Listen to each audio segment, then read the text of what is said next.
Hello friends, welcome to SSC crackers. और इस channel पे फिर से आपका बहुत बहुत स्वागत है। इस वीडियो में एसएससी सीजीएल 2021 का लास्ट 15 डेज का स्ट्रेटजी डिस्कस करेंगे। लास्ट के मोमेंट में बहुत सारी ऐसी गलतियां होता है जो कि स्टूडेंट्स करते रहते हैं, तो वो गलती ना हो इसके लिए ये वीडियो देखना जरूरी है। आपके जितने भी डाउट हैं इस वक्त में वो सब आपका क्रिस्टल क्लियर हो जाएगा कि कैसे क्या करना है, बेस्ट यूटिलाइज कैसे क्या करना है ये आने वाले 15 डेज में। ओके, तो चलिए स्टार्ट करते हैं। देखिए, एग्जाम आपका 11 अप्रैल से स्टार्ट होगा, मार्च में 7 डे है और अप्रैल में आपके पास 10 डेज है, यानी कि टोटल आपके पास 17 दिन बचा है। और इसी 17 डेज में आपको अपने अकॉर्डिंग तैयारी करना है बेस्ट तरीके से। जब एग्जाम 11 अप्रैल से स्टार्ट हो जाएगा फिर आपको एग्जाम के पैटर्न के अकॉर्डिंग तैयारी करना है। ठीक है, ये चीज आप समझ लीजिए। देखिए, 10 घंटा तो आपको डेली पढ़ना पड़ेगा, ये आप मान के चलिए। अगर क्योंकि कंपटीशन बहुत टफ है और सीजीएल में अच्छा स्कोर चाहिए तो ये 15 डेज में आपको 10 घंटे के हिसाब से आपको पढ़ना पड़ेगा। ठीक है, तो यानी कि 170 आवर्स आपको डेडिकेट करना पड़ेगा एसएससी सीजीएल के एग्जाम के लिए। ये जो 17 दिन है, इस 17 दिन में 10 डेज के हिसाब से आपको तैयारी करना पड़ेगा बहुत अच्छे तरीके से। 170 आवर्स है, जिसमें आप रीजनिंग के लिए जो है 15 आवर्स, मैथ्स के लिए 30 आवर्स, इंग्लिश के लिए 20 आवर्स, जीके के लिए 50 आवर्स, और जो रिमेनिंग टाइम आपका रहेगा उसको आपको देना है मॉक टेस्ट और उसके एनालिसिस पे, क्योंकि मॉक टेस्ट ही डिसाइड करेगा कि आपका एग्जाम में क्या परफॉर्मेंस रहने वाला है। मॉक टेस्ट बनाकर आपका स्पीड और एक्यूरेसी और कॉन्फिडेंस ये सब चीज़ आपका इंक्रीज होगा। तो इसीलिए टारगेट करना है कि ये आने वाले जो 15-17 डेज है उसमें आपको 30 मॉक टेस्ट लगा देना है। 30 अगर आप नहीं भी बना पाए तो कम से कम 20 से कम तो नहीं होना चाहिए। 20 मिनिमम है, इतना तो आपको बनाना ही है। मैक्सिमम जो है आप 30 मॉक टेस्ट बना सकते हैं। ओके, अब देखिए रीजनिंग में क्या करना है ये देखते हैं हम लोग। तो देखिए, रीजनिंग के लिए सबसे पहले तो प्लेस वैल्यू आप अच्छे से याद कर लीजिए। स्क्वायर आपका 1 से लेकर 50 तक याद होना चाहिए। क्यूब आपका 1 से लेकर 30 तक याद होना चाहिए। टेबल आपका 1 से लेकर 20 तक याद होना चाहिए। ये अगर आप कर लिए तो आपको रीजनिंग में भी बेनिफिट मिलेगा और आपको मैथ्स में भी बेनिफिट मिलेगा। ओके, कैलकुलेशन पे ध्यान आपको देना है। ठीक है, ये आपको रीजनिंग में भी हेल्प करेगा और मैथ्स में भी हेल्प करेगा, क्योंकि रीजनिंग में 3-4 ऐसे क्वेश्चन होते हैं जो कैलकुलेटिव होते हैं, उसमें आपका कैलकुलेशन का काम आएगा और मैथ्स में तो काम आएगा ही आएगा। ठीक है, तो ये आपका बेसिक चीज है जो आपको 15 डेज में आपको अच्छे से अगर कर लिए हैं तो रिवीजन आप कर लेंगे इस चीज का। ठीक है, उसके बाद क्या है कि सीजीएल का जो पेपर हुआ है 2018, 2019 और 2020 का, उसके सभी क्वेश्चंस का अच्छा वाला प्रैक्टिस करना है और उसका जो है बेहतरीन तरीके से एनालिसिस कर लेना है। ओके, एक सेपरेट नोटबुक बनाना है और उस नोटबुक में कुछ ऐसे ऐसे क्वेश्चन होंगे जो कि आपको समझ में नहीं आया हो या उसके लॉजिक को समझ नहीं आया हो, उसको आप नोट डाउन भी करते चलेंगे। ठीक है, 1 घंटा आपको डेडिकेट करना है रीजनिंग के लिए। और रीजनिंग का अगर आप प्रैक्टिस करेंगे ये 18, 19, 20 का पेपर, उसमें आपको ऑप्शन का एलिमिनेशन मेथड भी सीख लेना है। ठीक है, क्योंकि रीजनिंग के पेपर में क्या है कि ऑप्शन को एलिमिनेट करके भी बहुत सारे क्वेश्चंस बन जाते हैं कम टाइम में। रीजनिंग के लिए आपको टाइम जो है एग्जाम में 15 से 20 मिनट में पेपर को सॉल्व कर लेना है। 2 से 3 क्वेश्चन ऐसा आएगा जो कि टफ होगा, उस पर आपको ज़्यादा ध्यान देना नहीं है। ठीक है, उसको आप छोड़ देंगे, स्किप कर देंगे। ठीक है, रीजनिंग में क्या है, कभी कभी कुछ ऐसे क्वेश्चन होते हैं वो आपको फंसा देंगे, उसको आपको क्या करना है, स्किप करना है। तो 3 चीज बेसिक है जो आपको करना है। ये basic place value, square, cube, table, ये सब तो आपका होना ही चाहिए। ऑप्शन को एलिमिनेट करने का मेथड आपको सीख लेना है। उसके बाद जो है सीजीएल 18, 19, 20 का जो पेपर है उसको आपको अच्छे से एक बार लगा लेना है, गो थ्रू हो जाना है। सेपरेट नोटबुक बनाकर उसमें आपको नोट डाउन भी करते जाना है। ठीक है, तो इतना आपको रीजनिंग के लिए आपको करना होगा। और सबसे इंपॉर्टेंट चीज क्या है कि स्किप करने का आदत भी डालना पड़ेगा, क्योंकि आपके सामने ऐसे ऐसे क्वेश्चन आएंगे जो कि आपको टाइम लगाएंगे, उस क्वेश्चन को आपको स्किप करना है। तो एग्जाम जाने से पहले घर पे भी आप प्रैक्टिस करेंगे तो 2 से 3 क्वेश्चन ऐसे रहेंगे ही रहेंगे जिसमें आपको टाइम लगेगा, तो उसको स्किप कर देना है। रिमेनिंग जो आपका 22 क्वेश्चन होगा उस पर आपको ज्यादा फोकस करना है, 100% एक्यूरेसी के साथ आपको सॉल्व करना है। बात समझ में आ गया? ये चीज आपको करते जाना है। जो टाइम लगने वाला क्वेश्चन है उसमें टाइम लगेगा ही लगेगा, जो इजी क्वेश्चन होगा उसमें कम टाइम लगेगा। तो ये बेसिक चीज है जो कि आपको फॉलो करना है एग्जाम में। ठीक है, ऐसा ना हो कि आप अच्छे से प्रैक्टिस कर लें, एग्जाम में जाके ऐसे क्वेश्चन में फंस जाएं जिसमें आप 2 से 3 मिनट दे के और पूरा पेपर ही बर्बाद कर लें। ये गलती आपका नहीं होना चाहिए। ठीक है, चलिए नेक्स्ट क्वेश्चन, नेक्स्ट है आपका इंग्लिश। इंग्लिश में क्या करना है? इंग्लिश के लिए देखिए, इंग्लिश में वोकैबुलरी और आपका ग्रामर है। तो वोकैबुलरी के लिए प्रीवियस ईयर जितना भी है, वन वर्ड, इडियम्स, साइनो, एंटो, इन सब को आपको अच्छे से याद करना है। अभी कोई भी एक्स्ट्रा वोकैबुलरी के लिए बुक आपको नहीं पढ़ना है। अभी आपको क्या है कि प्रीवियस ईयर पे अच्छा वाला कमांड कर लेना है। डेली का टारगेट आपको रखना है कि 200 वोकैब आपको डेली पढ़ना है। ठीक है, 1 घंटा आपको वोकैबुलरी के लिए टाइम देना है, जिसमें आपका टारगेट होना चाहिए कि 200 प्रीवियस ईयर का वोकैब आपको अच्छे से रिवाइज कर लेना है। अगर आप डेली 200 वोकैब को अगर आप पढ़ेंगे तो 17 डेज में कितना होता है? 3400, और इतना मोर देन इनफ है। समझ गए? आपका रिवीजन हो जाएगा। अब जैसे मान के चलिए कि आपने 200 क्वेश्चन पढ़ा, उसमें से आपके पास 20 से 30 ऐसे वोकैब होंगे जो आपको याद नहीं होगा, जिसमें आप, या हो सकता है कि आप उसमें गलती कर रहे हो, तो वैसे क्वेश्चन को स्टार मार्क लगा लेना है। ठीक है, जब नेक्स्ट डे फिर आप पढ़ेंगे, डे 2 को आप पढ़ेंगे, तो ये जो स्टार मार्क आपने लगाया है उसको आप रिवाइज करेंगे। फिर जब डे 2 में भी आप पढ़ेंगे 200 क्वेश्चन, वहां भी 30-40 ऐसे क्वेश्चन होंगे जो आपको दिक्कत करेंगे या आपसे नहीं होगा, याद होगा, उसको भी स्टार मार्क आप लगा लेंगे। तो ऐसे करते करते जब आपका 15 डेज हो जाएगा, मतलब जब आप पूरा वोकैब कंप्लीट कर लेंगे 14-13 डेज में, तब आपका क्या है कि जो आपके पास 1-2 दिन रिमेनिंग होगा, उसमें से जितना भी स्टार मार्क वाला जो आपका वर्ड होगा उसको जो है आप केवल रिवाइज करेंगे। ठीक है, तो ये आपको करते चलना है। इंपॉर्टेंट वोकैब को राइट डाउन आप कर सकते हैं, नहीं तो आप स्टार मार्क लगा सकते हैं। ठीक है, तो प्रीवियस ईयर आप याद कर लीजिए अच्छे तरीके से, जितना भी आपका दिया हुआ है, किसी भी बुक से, किरण, MB, ब्लैक बुक, किसी भी बुक से आप करेंगे वोकैब के लिए। ठीक है, 200 × 17 होता है 3400, ये मोर देन इनफ है। ग्रामर के लिए डेली आपको टाइम निकालना है 30 मिनट, और जितने भी इंपॉर्टेंट रूल्स हैं उन सब रूल्स को आपको रिवाइज कर लेना है। बस ये चीज़ आपको करते चलना है। 1 घंटा आपको वोकैब के लिए और 30 मिनट आपको जितने भी इंपॉर्टेंट रूल्स हैं, एक्टिव पैसिव के, डायरेक्ट इनडायरेक्ट के, पार्ट्स ऑफ स्पीच है या सब्जेक्ट वर्ब एग्रीमेंट है, ये सब का रूल्स आपको एक बार रिवाइज करते चलना है। जैसे आप ब्रेकफास्ट करते हैं, लंच करते हैं, डिनर करते हैं, उसी तरीके से ये सब टाइम आपको डेडिकेट करके करते रहना है डेली आने वाले 15-17 डेज में।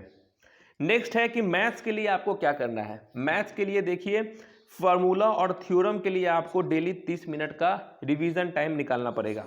ठीक है, इसको स्किप नहीं करना है। ठीक है, बहुत सारे स्टूडेंट क्या करते हैं, एग्जाम टाइम में सिर्फ क्वेश्चन बनाते हैं लेकिन फार्मूला और थ्योरम को रिवाइज नहीं करते हैं। तो एडवांस मैथ्स में जितना भी फार्मूला थ्योरम है उन सबको आप अच्छे से रिवाइज करेंगे। तो आपका मस्ट डू काम क्या क्या है? एक तो ग्रामर का रूल्स आप डेली रिवाइज करेंगे, वोकैबुलरी जो है आप डेली रिवाइज करेंगे 200, उसके बाद फार्मूला और थ्योरम है, इसको भी आप 30 मिनट निकाल के डेली रिवीजन करेंगे। उसके बाद क्या है, अरिथमेटिक और एडवांस। तो अरिथमेटिक का जो है ये लास्ट टाइम है। तो जितने भी अरिथमेटिक में टॉपिक हैं, ठीक है, चाहे percentage, profit and loss, CI, SI, ठीक है, time and distance, time and work, उन सब चैप्टर के जो है 25 क्वेश्चंस एटलीस्ट जो डिफरेंट टाइप के हैं उसको आप सॉल्व करते रहेंगे, और एडवांस मैथ्स में 50 क्वेश्चन का आप डेली प्रैक्टिस करेंगे। ये आपका सेल्फ स्टडी वाला काम होगा। और ये 25 क्वेश्चंस कहाँ से आप लेंगे, मतलब किस टाइप का क्वेश्चन लेंगे, वो आपको पता चलेगा जब आप CGL 2018, 19 और 20 इन तीनों ईयर का जब आप पेपर को सॉल्व करेंगे। मान के चलिए कि परसेंटेज का कोई क्वेश्चन आपने 2018 के पेपर में आपने सॉल्व किया और उसमें आपको प्रॉब्लम हो गया, आपसे नहीं बना, जिस टाइप का क्वेश्चन होगा उसी टाइप का जो है आप यहाँ पर प्रैक्टिस करेंगे अरिथमेटिक में। और एडवांस मैथ्स में आपको ज्योमेट्री में किसी क्वेश्चन में प्रॉब्लम हो गया तो उस टाइप का आप यहाँ पे प्रैक्टिस कर लेंगे, 50 क्वेश्चन बना लेंगे। तो कहने का मतलब ये है कि आपका डेली का काम रहेगा मैथ्स में कि 30 मिनट फार्मूला को रिवाइज करेंगे, अरिथमेटिक के 25 क्वेश्चन को सॉल्व करेंगे जिससे आपका रिवीजन बना रहे, चैप्टर पे कमांड रहे, एडवांस मैथ्स का 50 क्वेश्चन, और ये जो पेपर है इसको आप सॉल्व करते रहेंगे। और इसमें जिस टाइप का भी क्वेश्चन पूछा रहेगा उस टाइप का आप चैप्टर वाइज से 25-25 क्वेश्चन और 50-50 क्वेश्चन को आप सॉल्व करेंगे। मैथ्स के लिए आपको 3 घंटे का समय देना ही देना है। ठीक है, डेली देना है। जॉब चाहिए तो देना पड़ेगा आपको 3 घंटे का समय। ओके। इंग्लिश के लिए 2 घंटा आपको देना ही देना है, मैथ्स के लिए 3 घंटा देना ही देना है। जीके में क्या करना है उसको आप समझिए। जीके में जो है करंट अफेयर्स में लास्ट 1 साल के जो 10 इंपॉर्टेंट टॉपिक है इसको आपको कवर करके जाना है, ठीक है, लास्ट 1 ईयर का। जैसे कि स्पोर्ट्स हो गया, अवार्ड एंड ऑनर्स हो गया, appointments, national news, scheme, military exercise, rank and index, book and author, brand ambassador, day and theme, important events जो हुआ हो उस साल में, ठीक है, पिछले 1 साल में, ये सब टॉपिक को आपको कवर करके जाना है, ठीक है, लास्ट 1 ईयर का। और अगर इसके पहले का भी करंट अफेयर्स पूछ दिया तो फिर सब के लिए नया होगा, मतलब पुराने क्वेश्चंस होंगे, आपके लिए भी पुराने होंगे। लेकिन जो आपको करना है, जो आपका मस्ट डू काम है, वो आपको लास्ट 1 ईयर का 10 इंपॉर्टेंट टॉपिक्स को कवर करना है। तो इसको आप अच्छे से कर लेंगे डेडिकेट देके, डेडिकेशन के साथ जो है 1 घंटा टाइम निकाल के, 1 घंटा 2 घंटा टाइम निकाल के आपको इस सब को कवर करते जाना है और पढ़ते जाना है, ठीक है। फिर आपका स्टैटिक जीके में देखिए 30 इंपॉर्टेंट टॉपिक है, उसका आपको रिवीजन करते रहना है। और ये 30 इंपॉर्टेंट टॉपिक क्या है ये आप मेरे यूट्यूब चैनल पे देख सकते हैं, ठीक है। आप लिखेंगे स्टैटिक जीके 30 इंपॉर्टेंट टॉपिक तो आपको मिल जाएगा कौन कौन सा टॉपिक है। जीके का आपको रिवीजन करते रहना है, इंपॉर्टेंट क्वेश्चन का, लूसेंट से थोड़ा थोड़ा आपको थ्योरी पढ़ते रहना है बस। जीके के लिए भी आपको 2 से 3 घंटा का टाइम आपको देना होगा, ठीक है, अगर अच्छा स्कोर चाहते हैं तो, ठीक है। तो क्या क्या काम आपको समझ में आया। करेंट अफेयर्स के लिए 1 साल का आपको 10 टॉपिक्स को कवर करना है, ये आपको मैंने बता दिया। स्टैटिक जीके में 30 इंपॉर्टेंट टॉपिक है, उसका रिवीजन करते रहना है। जीके में आपको हिस्ट्री, पॉलिटी, ज्योग्राफी, ठीक है, ये सब हो गया आपका साइंस सेक्शन, ये सब के इंपॉर्टेंट क्वेश्चन और उसके कुछ इंपॉर्टेंट थ्योरी को आपको पढ़ते जाना है, ठीक है। जीके में यही करना है आपको। बाकी जो है जीके के लिए मैंने रात के 10 बजे से जो है क्लास स्टार्ट किया है, जिसमें पिछले 1 साल के इंपॉर्टेंट क्वेश्चन और साथ में जो ये 30 इंपॉर्टेंट टॉपिक है उसके क्वेश्चंस का आपका यहाँ पर रिवीजन क्लास स्टार्ट किए हैं, ठीक है। तो उसको भी आप ज्वाइन कर सकते हैं, ये आपको बहुत हेल्प करेगा। नेक्स्ट है मॉक टेस्ट। देखिए डेली आपको ये आने वाले 15-17 डेज में डेली आपको 1 से 2 मॉक टेस्ट देना ही देना है, ये मस्ट डू काम है।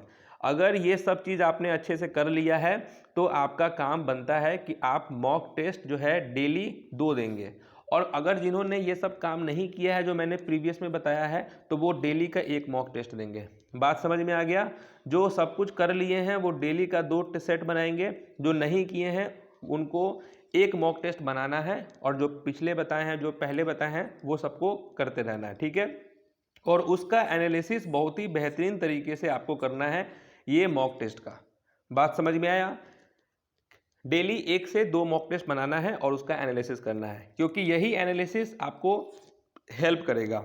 और देखिए एग्ज़ाम में जिस माहौल में आप एग्ज़ाम देते हैं उसी माहौल में घर पे भी आपको सेट देना है। ऐसा ना हो कि बगल में गाना और टीवी बज रहा हो, पैं पैं कै कै की आवाज़ आ रहा हो और आप मॉक टेस्ट दे रहे हो, नहीं, वैसा नहीं। अकेले में बैठ के पूरा डेडिकेशन के साथ आपको मॉक टेस्ट देना है और उसके बाद अच्छे से एनालिसिस करना है, ठीक है। ये काम आपका हो गया। नेक्स्ट है क्या नहीं करना है। ये आने वाले 15-70 डेज में क्या नहीं करना है, तो फेसबुक नहीं करना है, फेसबुक को भूल जाना है, डीएक्टिवेट कर देना है। व्हाट्सअप को ज़्यादा यूज़ नहीं करना है, ये नहीं कि दिन भर बैठ के स्टेटस देख रहे हैं कि किसका किसका क्या स्टेटस है।